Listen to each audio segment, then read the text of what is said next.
Kailua as a community predates the castle ownership.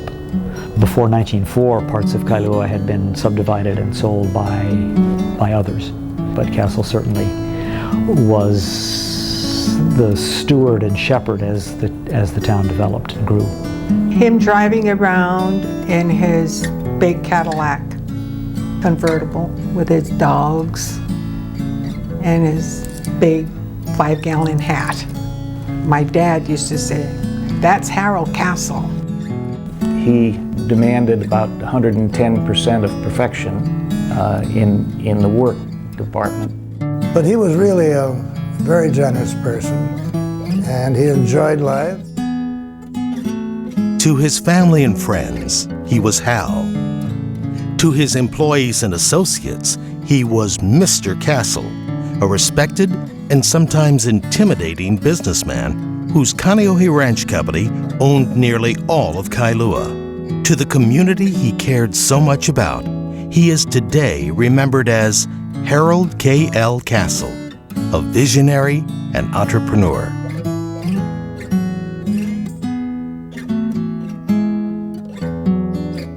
For what Harold Castle envisioned and built in the islands more than a half-century ago have helped make Hawaii, and especially the windward community of Kailua, what it is today.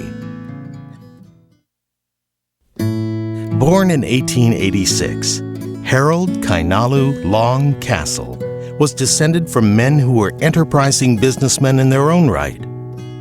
Samuel Northrop, and he was a missionary, but he also ran the business for the other missionaries.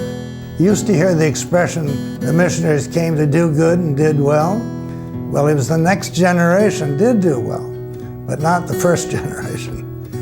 Samuel Northrop Castle and his wife Mary had 10 children. Their 6th child, James Bicknell Castle, followed in his father's footsteps, serving as a director of his father's company and as a partner of Alexander and Baldwin, another Big Five company. By the late 1890s, James Bicknell Castle had begun acquiring as much windward acreage as he could.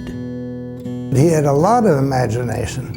He had something called the Ko'olau Railroad in mind, an agricultural company.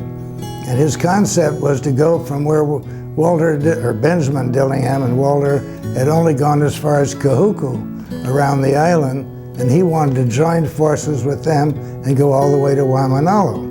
He had in mind building a tunnel through to Manoa, for instance, which would tie things together. Harold grew up in luxury in Kainalu, an impressive 4-story residence built by his father overlooking the ocean in Waikiki. From the time I was quite small, I remember Harold Castle because he took great interest in all his grandchildren. When I was there, he would take me everywhere he'd go, except to the office.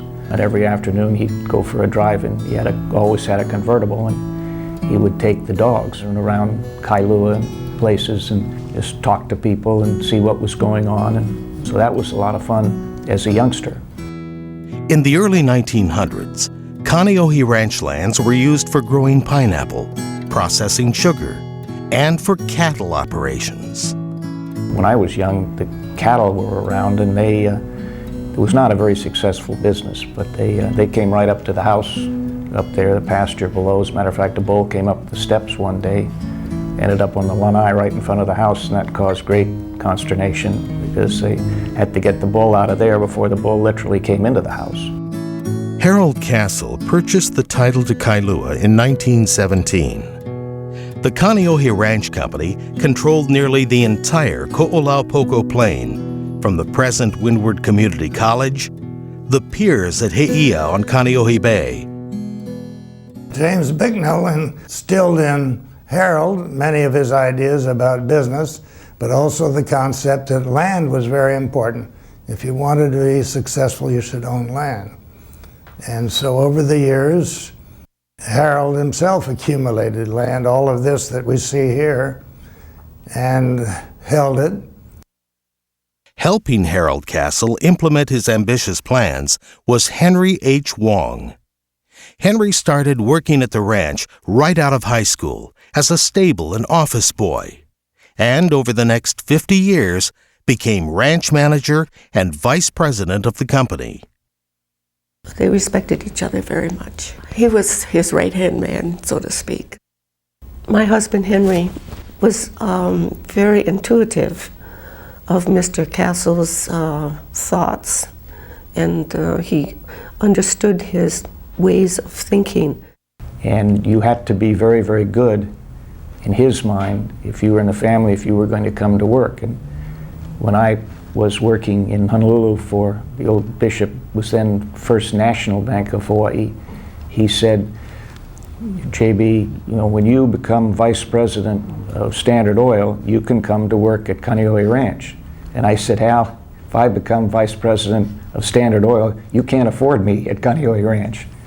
But that was the sort of the way he looked at things. I was into baseball big time. Loved it. And so I was practicing my pitching, and then Hal, I want to show you my fastball.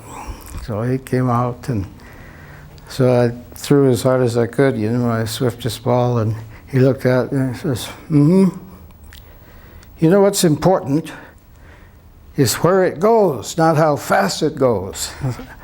Looking back at a lot of things, he strived for excellence, and so I really worked on aiming the ball and getting it right into the spot.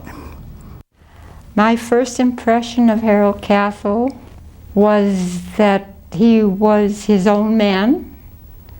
He had his own ways. I used to laugh at his clothes. I'd come stop by him, see him in the morning in the office sometimes. He'd always be in. He wouldn't shave, he had little white whiskers, His shirt was so old, you could see his elbows through the shirt, It's so worn down. Realizing that the windward side of the island was a beautiful place to live and could become a vibrant community, he set about to build a community in a way that had never been done before. As you enter Kailua, going into Kailua, the whole left side are churches of all different denominations and faiths. He gave all that land to the churches because he knew that churches would bring congregations and would bring stability and benefit the town that was growing around there. Not only was he a businessman, but he is also a philanthropist, as I found out very soon. Over the years, he gave a number of amounts of money. The town that was growing received other gifts of land from Harold Castle. Land for schools, including Castle High School and Kainalu Elementary School. On the Mokapu Peninsula, land that was once Kaneohe Ranch grazing pastures would become the Kaneohe Marine Corps Base. I think Mr. Castle liked wide open spaces because he donated lots of land to the golf course. Had a couple hundred acres there, and the reason he gave them all that acreage for golf course was because he didn't want housing developments to spoil the scenery that we have now when we come over the Pali. Harold Castle's legacy is the town of Kailua as it exists today. I think he set the pattern for both residential and commercial development, provided land for the churches, the schools, the hospital, the Hawaii Loa campus of what's now Hawaii Pacific University. He envisioned windward Oahu as a thriving community. As the largest investor in 9 Hawaii charities, the Harold KL Castle Foundation continues to help the community in education and nearshore marine resource conservation. And since its founding, the organization has given out more than $52 million in educational grants. The foundation has expanded, I think, far beyond his wildest imagination because of the value of the assets has grown exponentially with the increase in real estate values. I don't think in 1962 he or anybody else could have foreseen what a tremendous resource the foundation has turned out to be for the community. The Kailua way of life, owes much to the vision of Harold Kainalu Long Castle and to the community that lived there in those early years. Castle and his developers, they weren't always just Castle, had plans that would have, if implemented, made Kailua very different than it is today. So the community gets some credit for saying we don't want this, we don't want that. Basically, we're happy with the size of the town that we have now, and let's improve what we've got, but let's not make it dramatically bigger.